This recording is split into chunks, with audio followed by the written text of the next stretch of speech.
Sydney, and I'll be presenting the Kanban method with Allison and Alexis, so let's get started. We'll start off with how Kanban originated. It was originally developed by a Toyota engineer named Taiichi Ono. He worked to improve Toyota's production by incorporating elements of lean manufacturing. Instead of pushing products to market, they manufactured based on customer demand. The name Kanban comes from two Japanese words, kan meaning sign and ban meaning board. So what is Kanban in the context that we would use it? It's an agile management methodology based on the principle of continuous improvement. Its framework is applied using Kanban boards, a tool for workflow visualization. There are 4 core principles to Kanban. The first is applying the Kanban method to your current workflow. It's flexible enough to apply to any current process you may have. The second is pursuing incremental changes over time. Big changes all at once can be disruptive to your workflow, so you should evolve your processes over time. The third is respecting your current processes and roles. Kanban doesn't have any built-in roles, so it will work within your team's current structure and processes. And you don't want to get rid of any processes that are currently working well for your team. The final principle is encouraging leadership at all levels. You cannot continuously improve without all team members being willing to step in and suggest ways to evolve and improve the workflow. Here are a few best practices when using the Kanban method. You should visualize your work. This is where the Kanban boards come in. You should limit your work in progress. This means focusing on taking one task to completion rather than multitasking and having a lot of work in progress at once. You can achieve this by managing and optimizing the flow of your task. The fourth is making process policies explicit. Because you're moving through your task quickly, you want to make sure everyone is on the same page on how exactly your team is implementing the Kanban method. You also want to implement feedback loops. You want to get feedback from both your customers or stakeholders and your team members on your performance. This is an integral part of working towards that continuous improvement. Lastly, your team should improve collaboratively. Everyone should be willing to collaborate and experiment to improve their processes. Now I'll explain a little bit more about the Kanban boards themselves. As I mentioned earlier, they're a tool for visualizing your workflow. They let you and your team quickly monitor the progress made on each task and see where everyone's at in their work. The boards are made up of columns and cards. The columns represent different stages in the workflow, like to do, doing, completed. Each team can decide what its stages are. The cards represent individual task or to-do items. They're moved through the different columns on the board based on what stage they're in the workflow. Here you can see an example of a Kanban board. In this example, the columns are representing the stages to do, in progress, done, and approved. The sticky note cards each have a task that need to be completed on them. These cards are then assigned to team members, and the team members move them across the board as they make progress. Similarly to Toyota, they're pulling their task from the existing needs or demands. You'll also notice that the team members only have one task assigned to them. They're not multitasking with several tasks in progress. Now I'll let Allison give you some examples of Kanban being used, as well as some strengths and weaknesses of the method. Now that you'll know the history and what Kanban is thanks to Sydney, it's time to learn about how it's been used, plus talk about its strengths and weaknesses. However, before getting into that, I wanted to make sure to mention that Kanban is a part of lean production, which is a technique that strives to remove wastage of any kind, labor or inventory. So, how has Kanban been used? As Sydney stated, the whole idea originated with Toyota in the 1940s, and since then, it's been used by many other companies, most notably Nike, Jaguar, Spotify, and Pixar. Let's talk a little bit about how some of these companies have used Kanban. The first example is Pixar. They were looking for a way to streamline the flow of their projects to ensure that their films were made in the right order. Every time a task was completed, it was passed along to the next team, and so on, until the film production was finished. To do this, they used a Kanban board, which made sure each person who worked on production knew exactly where everyone else was in their process. Seeing that visual representation helped employees understand their place in the film they were producing.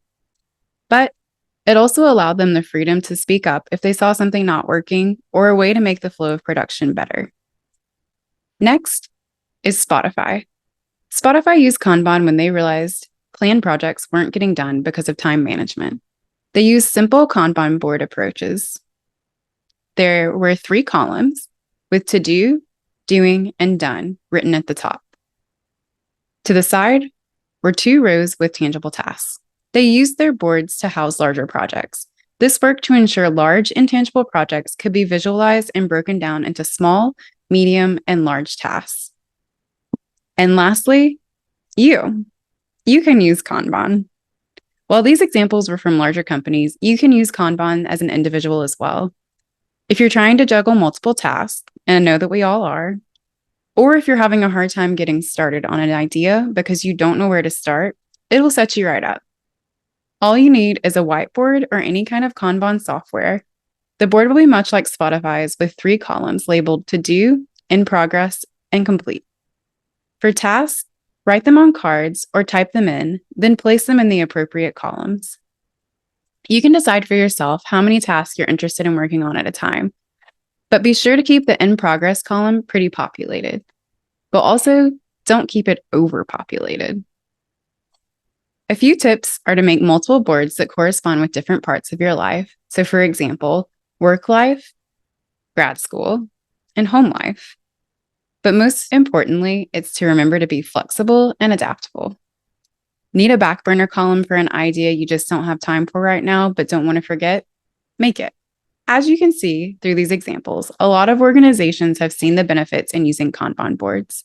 But what specifically are the advantages and strengths of using this method?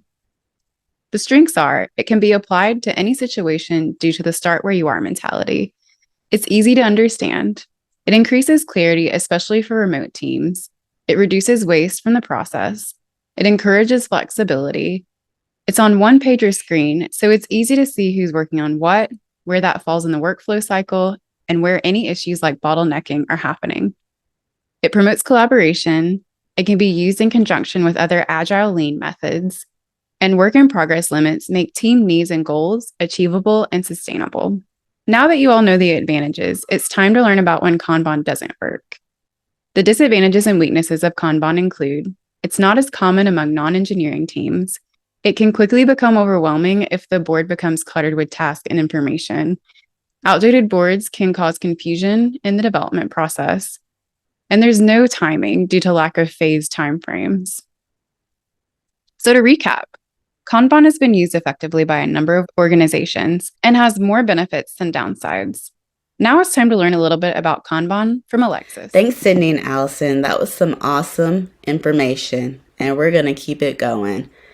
We've learned so much about the Kanban method so far, but there's so much more to discuss. So you're probably wondering, what kind of industries actually utilize the Kanban method? Well, the Kanban method is used in several different industries that have work settings when assignments are unpredictable. Content marketing, for example, goes through many stages in the creation process, which can be time-consuming with several moving parts. Similar practices also occur during the hiring and recruitment process. The Kanban method helps teams keep track of work from start to finish with the ability to help stay organized and hit content production goals. So like Allison mentioned earlier, industries that utilize the Kanban method include its initial use, the manufacturing industry, like Toyota, Nike, and Zara, which promotes efficiency and continuous process improvements. There's also the healthcare industry, like hospitals and pharmacies, which can help medical staff keep track of their patients' conditions and how long they've been hospitalized. And the IT and software development industry, like Pixar and Apple, which can reassess project tasks and software features. And of course, music streaming services like Spotify, which helps maintain different assignments and helps manage workflow.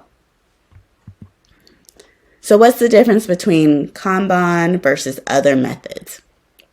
Well, the Kanban method focuses on visual components and work in progress limits, also known as WIP, to help manage workflow through its different stages. It provides an overview of where each piece of work currently stands within the process. Other methods include the waterfall, which involves teams completing each stage of the process before moving to the next. The Scrum method splits work into short cycles called sprints. So, Can the Kanban method be used with other methods? Of course it can. Kanban can also be used with other methods in any project-based system. It helps teams see what work needs to be done, timelines for that work, and the opportunity to receive feedback. Many Scrum-run teams use Kanban boards to complete work. When Kanban is incorporated with a method like Scrum, also known as Scrumban, teams will use work in progress limits during a sprint cycle to allow for continuous workflow. Scrumban was initially a method that helped teams transition from using the Scrum method to the Kanban method, but some teams find the combination of the two strategies works best for their particular team. In conclusion, the Kanban method is one of the many strategies used within the Agile methodology. Through this presentation, you should now know the who, the what, the where, the when, the why, and the how of the Kanban method. The only thing that is left is to try it out. So go ahead, grab some sticky notes and get started on your own or your own team's Kanban board.